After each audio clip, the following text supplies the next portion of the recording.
আজকে হচ্ছে আমি কিছু ঈদ শপিং দেখাবো। তো প্রতি বছরই হচ্ছে ঘটা করে কিন্তু ঈদ শপিং দেখানো হয়।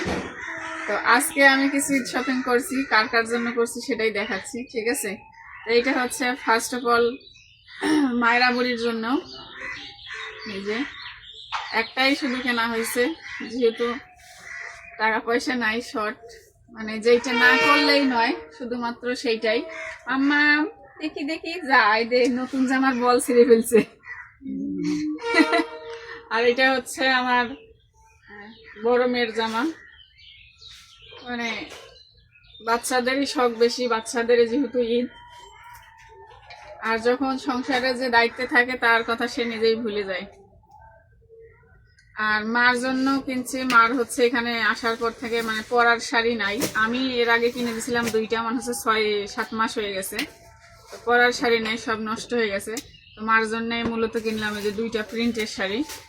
তো যেই শাড়িগুলো আমি কিনি, এই যে টাঙ্গাইলের মতো শাড়িগুলা, তো ওগুলা বলে খুব তাড়াতাড়ি নষ্ট হয়ে যায়, আর মানে অতটা ভালোও লাগে না। তো সেজন্য বলছে যে এইবার হচ্ছে প্রিন্টের শাড়ি নেবে। তো সেজন্য এই যে দুইটা প্রিন্টের শাড়ি নিয়ে এসেছি। এটা হচ্ছে পাকিজা প্রিন্টের ভিতরে, এগুলা কাপড় ভালোই আছে, খারাপ না। তো বাসায় পরার জন্য এই যে দুইটা শাড়ি, আর হচ্ছে এই দুইটা হচ্ছে পেটিকোট, আর ব্লাউজ পিস শাড়ির সাথেই আছে।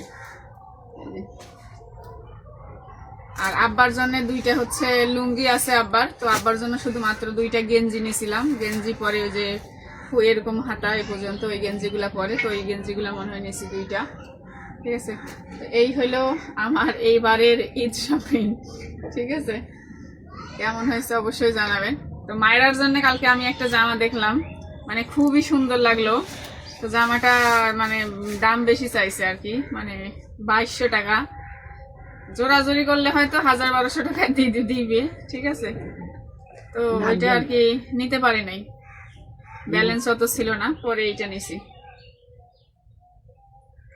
এই হলো ঈদ শপিং। আল্লাহ কখন কাকে কিভাবে রাখে সেই হচ্ছে নিজেই সেই জানে। আমরা যতই চেষ্টা করি হবে না। কারণ দেখেন গতবার রমজান ঈদে কিন্তু আমি মানুষকে, এটা বলার ইয়ে না, আমি মানুষকে যে জাকাত হিসাবে অনেক টাকা দিয়েছি, প্রায় 50-60 হাজার টাকা আমি নিজ হাতে দিয়েছি মানুষকে জাকাত হিসাবে।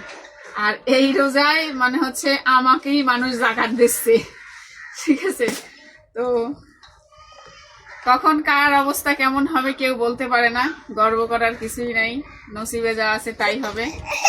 হ্যাঁ, আর পৃথিবীতে হচ্ছে কোনো কিছুই নিয়ে আসি নাই আমি।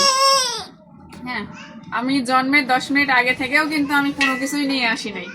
তো সবকিছু হারিয়ে ফেলে আফসোস করারও কিছু নাই, কারণ সবই যা আছে, যা খাচ্ছি, পড়তেছি, পাইছি, পাচ্ছি, সবকিছুই কিন্তু আল্লাহর দেয়া বোনাস।